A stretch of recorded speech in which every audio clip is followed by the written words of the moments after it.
Disclaimer. This podcast features a conversation between two individuals regarding assistive technology. The views, thoughts, and opinions expressed during this episode belong solely to the speakers and do not necessarily reflect the official policy or position of their respective employers. Furthermore, this discussion is for informational purposes only.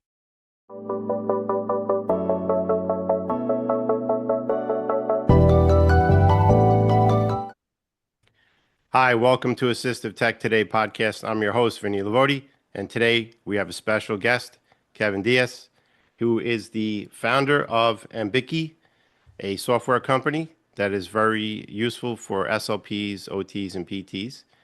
But without further ado, Kevin, welcome to Assistive Tech Today podcast. Thanks for joining us today.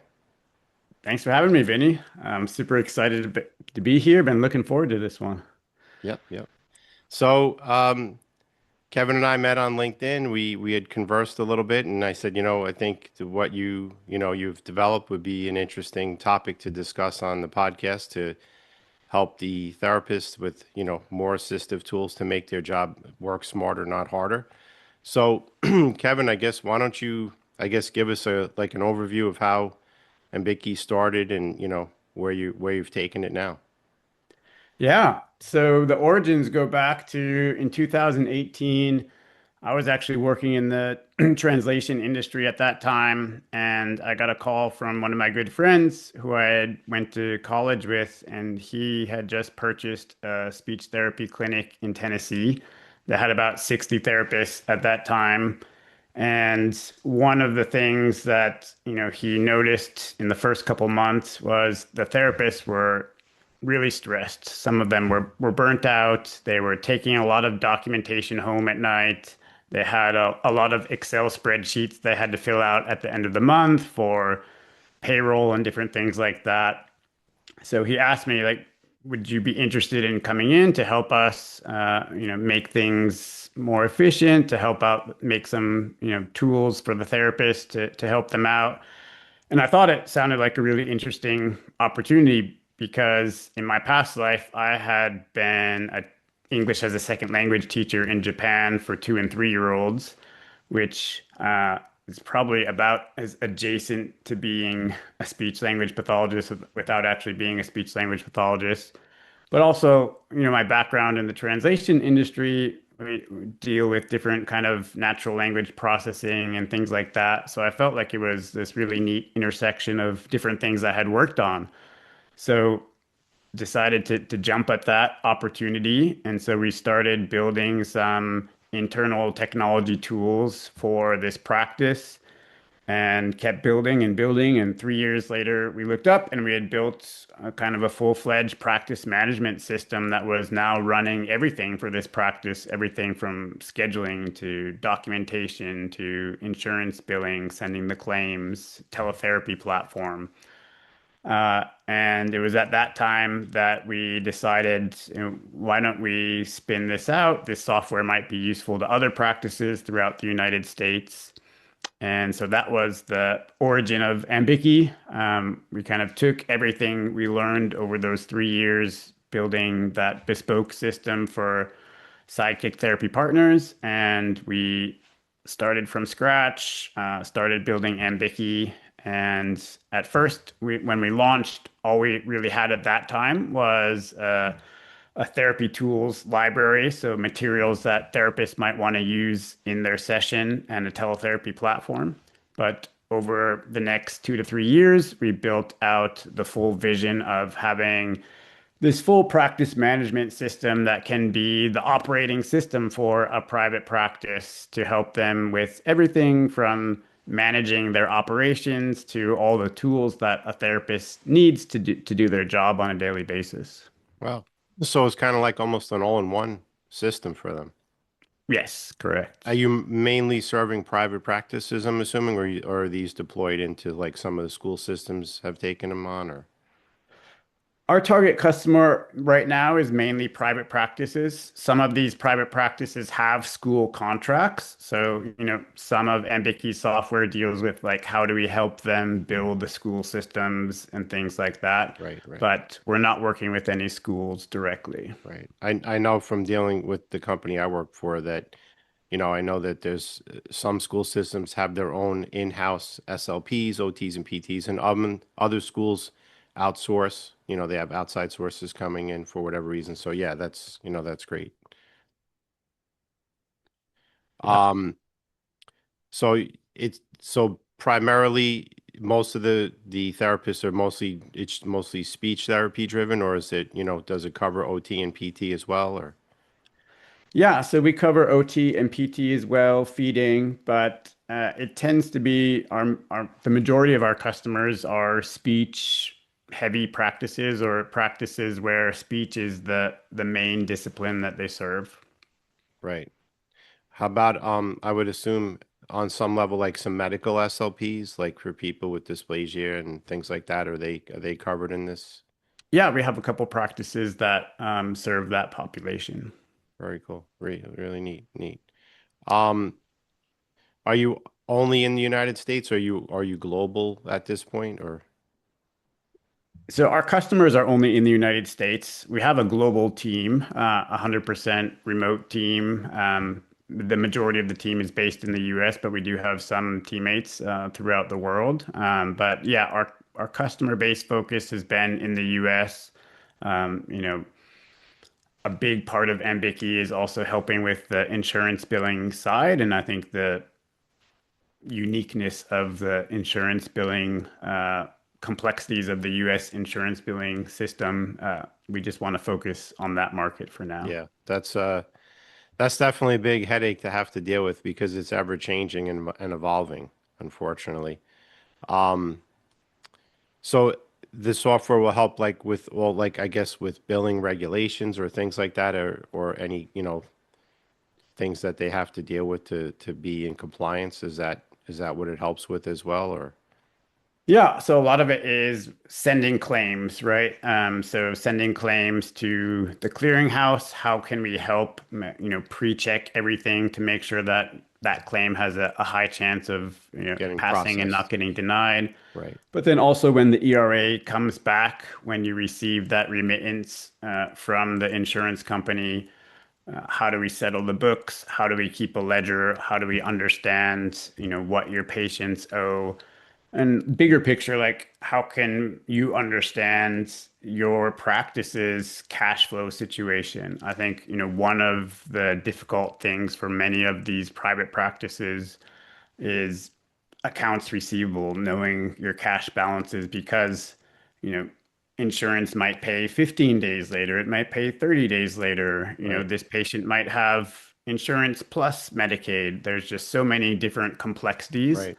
It's- that being able to understand the financial picture of your practice can be tough.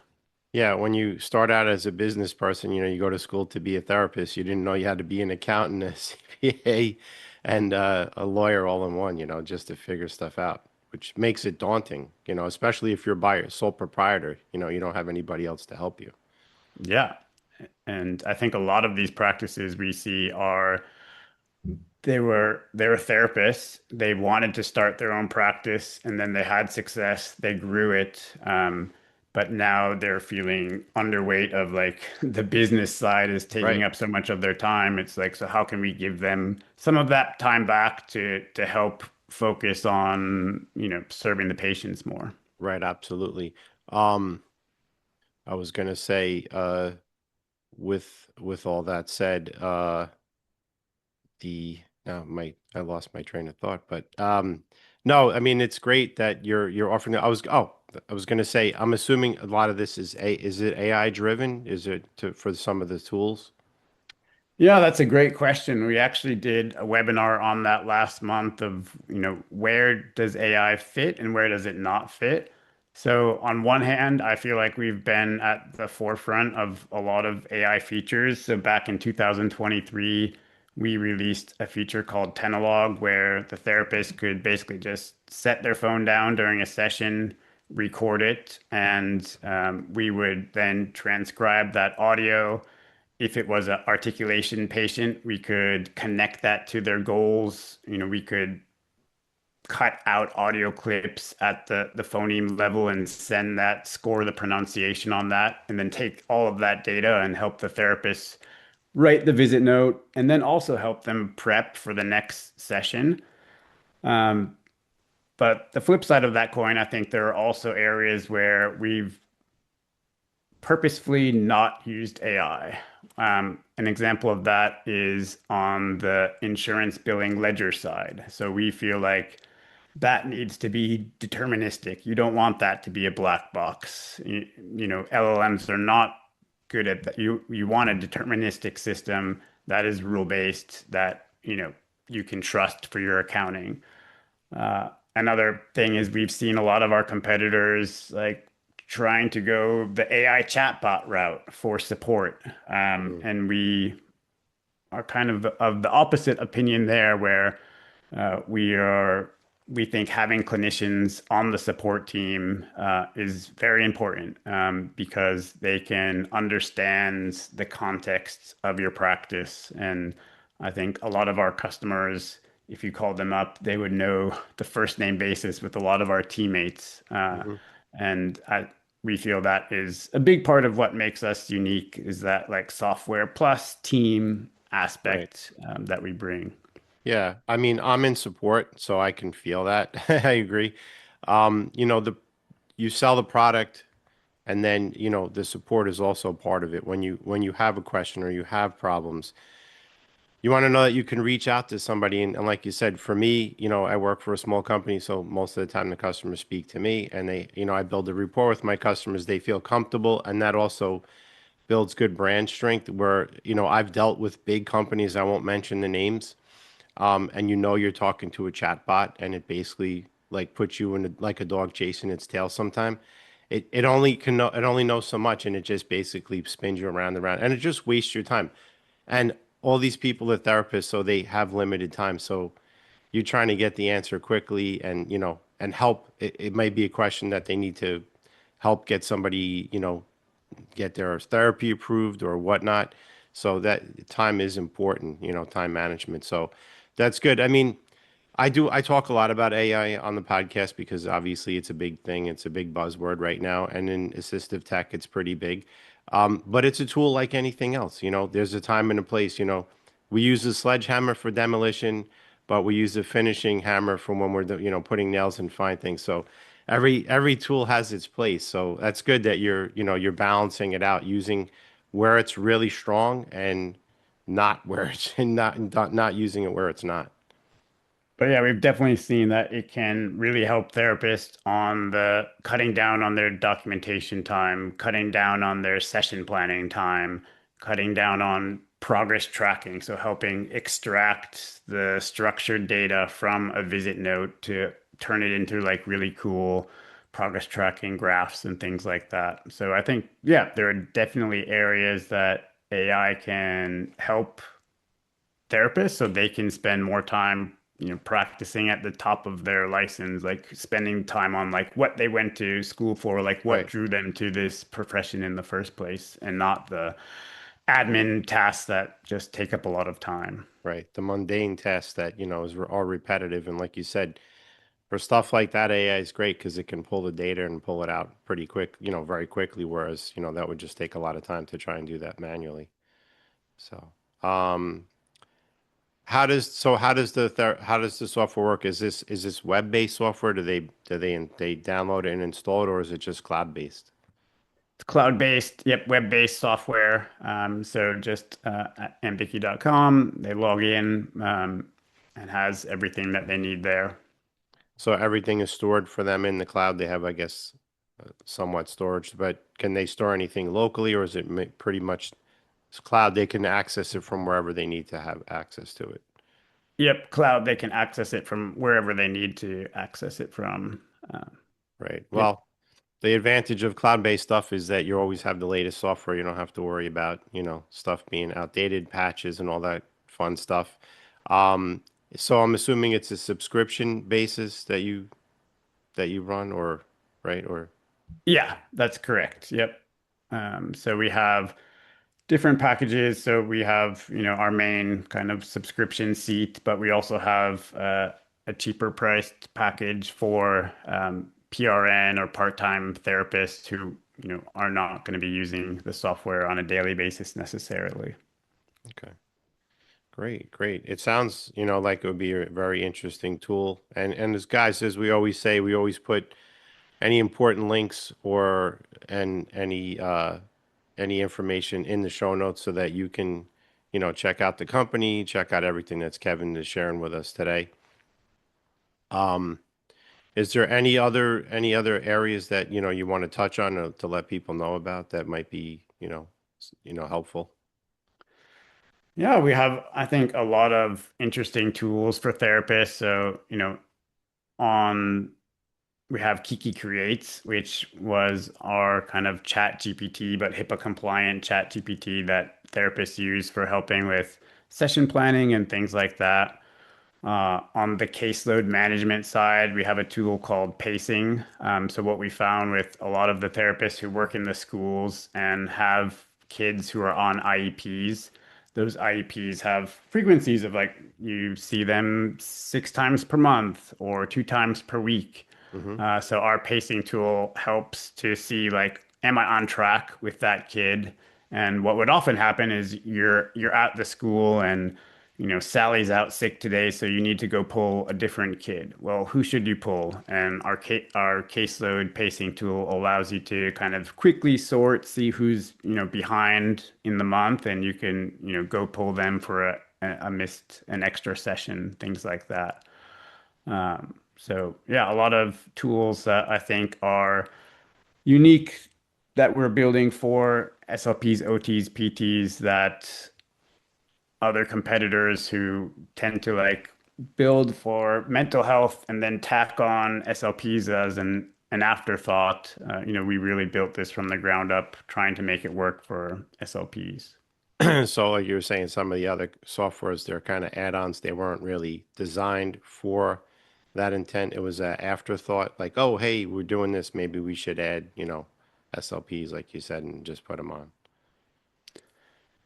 How did you, Yeah. so an important question is obviously the software is only good as the people who designed it. So I know you have background, obviously you taught English in Japan. With building the software specifically, was the team, the design team, mostly a lot of, I guess you got a lot of input from SLPs, PTs, and OTs? We have SLPs, OTs on our team. One thing that we stress, just internally is a lot of cross-functional training. So our developers are constantly talking to customers, talking to the SLPs on our team, learning the domain, and the SLPs, OTs in our team are learning the technology. So being able to have like that cross-functional training, I think has helped our team to really understand the industry. But I think a lot of Ambiki has come from our conversations and support tickets that come in from our customers, like being able to talk with them, being able to understand their daily workflows, the pain points that they're having running their practice. A lot of the best ideas of Ambiki have come out of directly from customers' mouths that we've been able to translate into solutions for them to help them better manage their practice. So it sounds like you really value your customers' input to keep the product like a rolling release, like ever, always evolving, always getting better and tuning it. Oh yeah, we are shipping new releases every week. It's constantly evolving and getting better, and that's probably the favorite part of the job for me is when we get an email from a customer saying like, "Oh my God, thank you. This helped us so much," or "This saved us time." Like, that's the most rewarding type of feedback. Right. To know that you're doing a good job, that you're listening to them. Yeah, I mean it's so important, obviously like you said there's other softwares out there and things, but what separates a good piece of equipment or software is the people working on it that they understand what the customer's needs are and try and facilitate that as best they can. Yeah, That's the winning recipe, in my opinion. definitely. You know. And like you said, it's always nice when you get those emails and you say, "Hey, thanks for doing that." It makes you feel good. It's like, okay, I know I'm doing a good job then. So, anything else that you want to touch on? Um, So yeah, how would they sign up? I'm assuming you have to be a therapist in order to use the software. I mean, it wouldn't be of advantage to anybody else other than a therapist, correct? therapists, but also, practice owners. So private If you practice own private owners, practice like owners.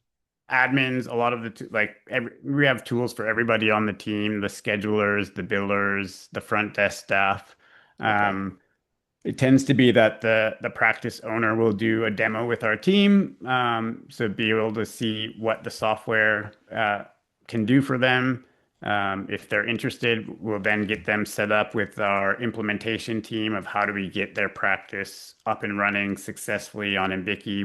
We hold your hand through all of that. How do we get your data migrated over? So we definitely have a free trial on Ambiki. Like you can sign up, try it out on your own, but would Right. I would advise reaching out to our team, like having us walk you through a demo. I think Yeah. that's the best way to Right. get to see it. And see how it works. And then, now that you touched on it, we were trying to see what else should we talk about. But yeah, so if I already have a practice and now I want to switch over to your software, obviously you have data already there. You want to be able to migrate. Now, is it pretty flexible about migrating data from other platforms as far as getting that over? And you said you actually help them do it. They're not just like, here's a web portal.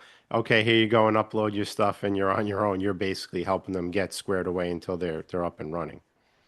Yeah, well, that's definitely one of the challenges because every EMR they might be coming from is different. Some practices are not even using an EMR. They're kind of using maybe a mix of Google Sheets. So trying to work with each practice, figure out, what does their current situation look like? How do we get them to Ambiki? It's a focus even right now in this quarter. We're still building tools to help teams migrate their data to custom migrators depending on where they're coming from, giving them tools that they can also upload things. So yeah, we want to help them as much as possible, make it a smooth transition. So you touched on an important point that you just said. So it's not I don't want to use the word cookie cutter, but it's not like a stock software. So if somebody needs custom tools or some customization, that's an option that they can get things customized Um, within reason. Not yes and no. I mean, I think EMR, like what we've built with Ambiki, we've had a lot of different practices that we've been able to see, and every practice is different. Like Hmm. it's amazing. Every practice is different, and everyone does has workflows that are slightly different. So we've made the software very flexible and very customizable. So I think a big part of that implementation step is getting to learn their business and setting them up with the best workflows in Ambiki and helping customize it for them. But then again, like we are super attuned to listening to feedback from the customers, and Right. there are many features that we've built that have come from direct customer feedback of like they need something extra or they need Ambiki to do something that it doesn't currently do, Right. and we work on that and make it happen. Right. Okay. All right. I mean, one that must be another advantage of it being a web-based system. It makes it a little bit easier to make changes and do these deployments. Yeah, we Yeah. are deploying on a weekly, often daily basis, new things, updates, new features. It's kind of hard to believe when you think back of how software was implemented, not that long ago. But it was, I remember when I had a Mac when one of my first computers and uh I bought antivirus for a Mac, and like who tried to hit a Mac, back in the early days, like the 90s. And they used to send you because dial-up was the only thing you had, and it would take forever to get software updates. So you used to get diskettes in the mail, and I'm showing Hmm. my age. You get like 10 diskettes for one update, and you put in, and then you'd have all these extra disks to put, they'd store like 1 megabyte, which was considered a lot back then. It was so funny and it's like so antiquated, and it's like everything's on the fly. And that release cycle would be what, like once a year back Yeah, in I the mean, they day, would right? give you like, maybe like about once a month they might send something. I remember I had like a whole box filled from the company that was supporting. I forgot even the name of the company, but it was hysterical. I'm like, they used to have to mail this stuff in the mail. And I'm like, if there was a virus that was that bad, by the time I got it, I could have been compromised already. It's so funny how where we've come from. And like I said, okay, I mean, it's still not that long ago. And it's Yep. like how the jump and acceleration, and now especially too, I always say with AI, things have coming are developing at a much rapider pace, you know. Yeah. So And it's crazy to think where will we be 5 years from now or 10 years from now? yeah. Well, if this podcast is still around in 10 years, which I hope it is, we could come back and do a reunion episode and say, look how far we didn't think this would be possible, 5 years, 5 years from now. So, Yeah. so Kevin, unless there's anything else you want to share with the listeners and viewers before we wrap up the episode? If you have a private practice and you're in the SLP, OT, PT area, pediatrics, that's our specialty. Come look us up, Ambiki. We wanna help you, and we want to help your practice thrive. So come do a demo, and we'd be happy to show you what we've made. What's the website if you just want to shout it out? Ambiki.com. So Okay. Ambiki.com. You have it on your shirt too, so we Yeah, know there we you go. know where it is. But guys, we'll put links and everything, so don't worry about it. So I think we're gonna wrap it up then, Kevin, and I appreciate you being a guest on the podcast. So as I always say, guys, there's another one in the books. I've been your host, Vinny Lavodi, for Assistive Tech Today podcast, and our guest today, Kevin Diaz and Ambiki Software. Guys, check it out. Do yourself a favor. It'll make your job easier. Kevin, thanks again. And guys, we'll see you all on the next podcast. Take care, everyone.